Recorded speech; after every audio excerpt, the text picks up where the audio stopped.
Plot खरेदीत झालेल्या आर्थिक व्यवहारातून फुलेवाडीतले प्रॉपर्टी एजंट धनंजय कापसे यांनी आत्महत्या केली आहे।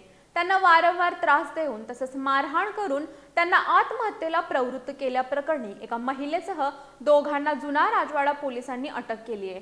अभिजित शेळके आणि छाया राऊत अशी त्यांची नावं असून न्यायालयाने त्यांना 2 दिवसाची पोलीस कोठडी सुनावली आहे। कोल्हापुरातील फुलेवाडी इथल्या 6व्या बस स्टॉप जवळ प्रॉपर्टी एजंट धनंजय वसंतराव कापसे राहत होते। फुलेवाडी इथल्या दुसऱ्या बस स्टॉप जवळ राहणारा सराफ जयसिंग बाबाजी संगपाळ याचा एक प्लॉट याच परिसरातील सर्वेश पार्क इथं राहणाऱ्या अभिजित आनंदराव शेळके याला विकला होता।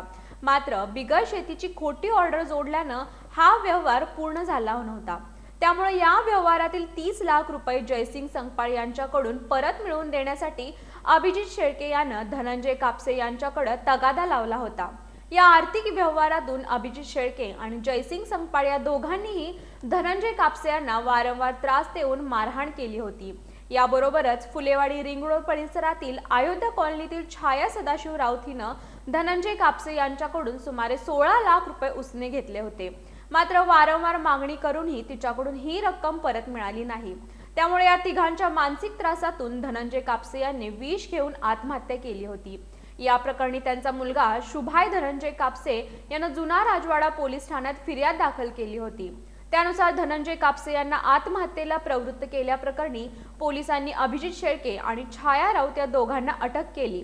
न्यायालयाने त्यांना 2 दिवसांची पोलीस कोठडी सुनावली आहे। यातील सराफ जयसिंग संगपाळ हा फरारी झाला असून पोलीस त्याचा शोध घेत आहेत।